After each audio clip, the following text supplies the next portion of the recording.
Hey man, how the heck are you? I am Tom. I'm not going to go into my usual spiel because I'm doing something a little different here. As you can see, I'm drinking a little wine. My wife is starting to enjoy wine, so I'm trying to enjoy them with her. But her thing is sweet wine. She doesn't like the dry yet. I typically prefer the dry, but right now it's her vibe, right? Right now this is her journey. I'm just along for the ride. So, what I have here is St. James Winery out of St. James, Missouri, of their Velvet Red, which is described as a sweet red wine.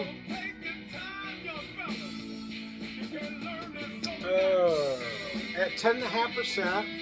So sweet red wines, or sweet wines in general, tend to get a bad rap, especially among pretentious wine drinkers. They're kind of the adjunct lager of the wine world, right?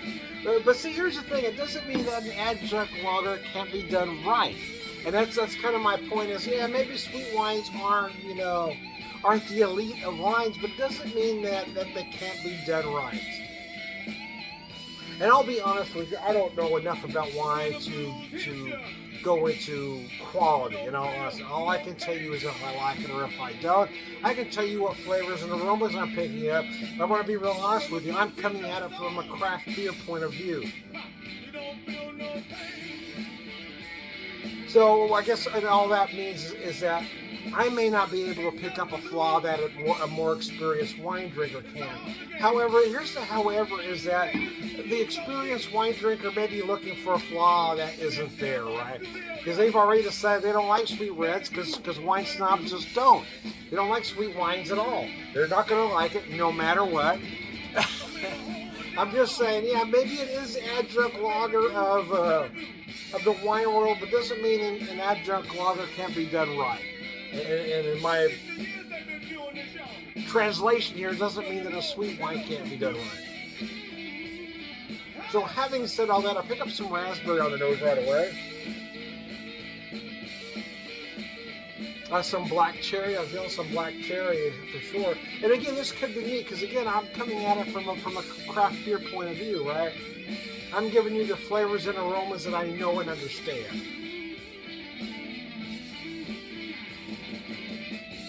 But yeah, I do. I feel distinctively raspberry and black cherry.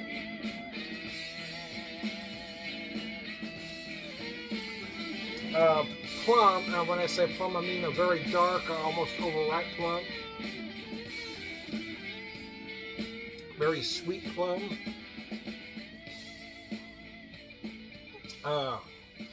I don't hate it. My wife does like the wine sweeter than I do, but like I said, this is her journey, and I'm just along for the ride. I love how she's getting excited about certain things, so I'm buying the wines that she wants. I'm having, relatively no input, or very little input, let's just say.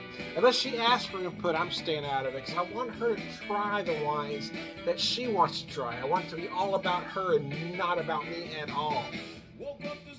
Because I feel like I've already had this journey about, almost 30 years ago, right? So now I want her to feel her own journey.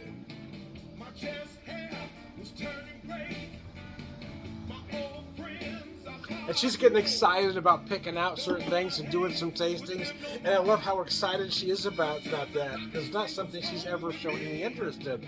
So I'm really enjoying it and enjoying the wines with her.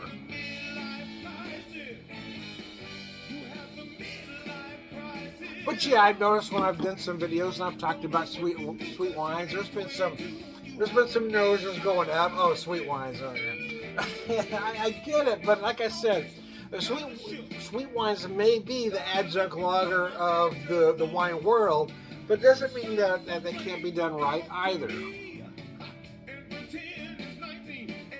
St. James covers a lot of ground, though. I mean, they've got some lower end sweet wines. They've got some higher end, more dry wines, I guess. But yeah, I mean, they cover the spectrum. I mean, from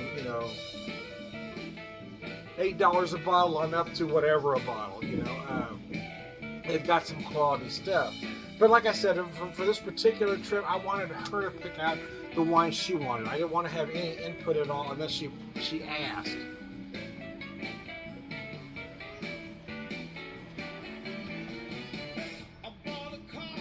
when I was drinking a lot of wine back in the mid '90s, my white of choice was a Sauvignon Blanc.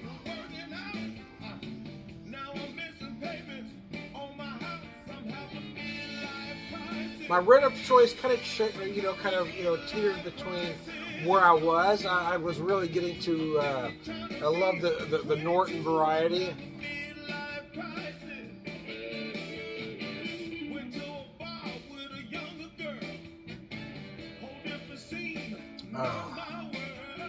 This one is on the rather sweet side. I'm not going to lie about that. But I think as far as sweet wine goes, again, I feel like it's done right, you know. I don't know enough about wine to detect a flaw, in all honesty. I don't know what flaws I'd be looking for.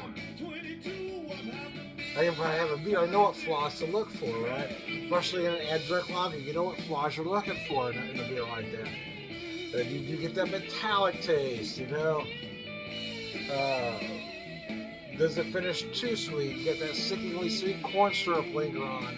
You know what things to look for. In a wine, I honestly don't. So, but in my opinion, such as it is, as far as the sweet red goes, I don't see anything wrong with it. I don't see anything wrong with it. Fuck it. It makes me no never mind. Yeah, and everything I do, my beer videos, my whiskey videos, it's all about losing the pretension. I think that's the problem with the beer world, the craft beer world, started to become like the wine world for me. And it's kind of why I turned away from wine, is because I didn't like the pretentiousness. And I was getting frustrated that the beer world was becoming that, which is one reason I started doing the videos back in 2011, was I felt like the beer world was starting. I started to watch these guys with these monotone voices do these very pretentious videos over very non-pretentious beers, and it felt ridiculous to me. So I started doing my videos, 180 degrees the other direction, and I ruffled a lot of feathers. I sure enough did, and I continued to ruffle feathers all through the years, because my job isn't to make friends. I'm here to be honest, and if being honest about something it irritates somebody, that's not my issue, that's theirs. And I kind of feel the same about wine now, is that, yeah, I get reds, sweet wines in general aren't what wine snobs are looking for. They're looking to, they're going to say something bad about anything that says sweet on the label.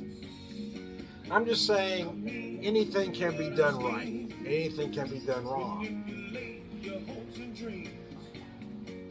And I'm saying I don't dislike this. I don't dislike it. I think it's okay. It works for me.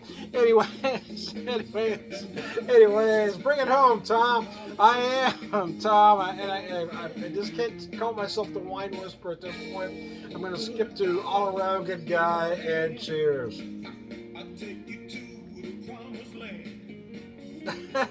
Cheers.